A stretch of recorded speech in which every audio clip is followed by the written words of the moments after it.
Hi, I'm Tim with Flame Furnace Company. Been an employee here for 16 years. We're going to go through and do a basic inspection on a rooftop unit and maintenance for AC. One of the first things I'll do when I get to a building is go to the thermostat, turn the thermostat on so that one or both stages of cooling is running. Come up on the roof, make sure it's operating, and then I'll go through and do the cleaning so I can do all of my mechanical checks. Turn the rooftop unit off. We use coil guns and coil cleaner, you know, whatever you prefer cleaner-wise. But this gives you a good ratio. And then you basically foam the coil up, and then I use a wand to rinse it all off so that I know that it's clean. Once the condenser coil is clean, then I'll move on and do the evaporator coil. Take out these air filters.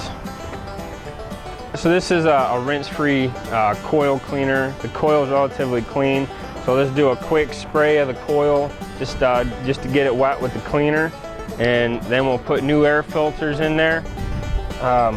Take an inspection of the evaporator pan while we got this open and flush it out with a hose. Make sure that the condensate traps are clear so that you're not overflowing and dumping into the business itself.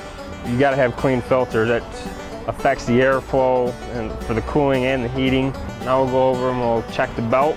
New and used belts have different tensions, but you make sure your tension is good on your belt and that your sheaves are good and your blower wheel's not coated up with dirt. Now it's going to be the mechanical stuff. Like right away, like we got these contactors, they're burnt. You can see clearly they've been chattering. When they get pitted and blackened and make bad connections, you don't get proper voltage to your compressor. And an easy maintenance part that could have been taken care of will prevent, you know, premature compressor failure. The condenser fan motors use capacitors, so we're going to check the capacitors to make sure that that they still got a strong microfarad reading. Capacitor's okay. So we know our condenser fan motors have good capacitors on them. All this that I'm doing now, I still got my disconnect off. There's no power to the unit. That's still been left off.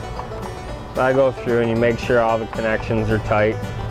We'll get some equipment on here for testing amp draws and refrigerant levels and temperatures, and then we'll fire it up.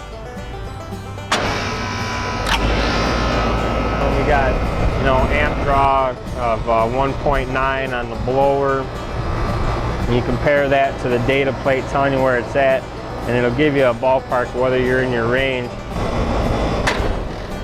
So we go through, we check their first stage, check their second stage cooling, pressures, amp draws, temperatures are good. We have that economizer on there, so I want to check to make sure that the economizer is actually opening and closing. And we can watch its operation and make sure that it's opening up all the way. Functionally wise, it is operating. We checked all our capacitors, contactors, connections, filters, coils, pressure, temperatures, economizers. Put all the covers back on and go sign our invoice. We're done. That's it.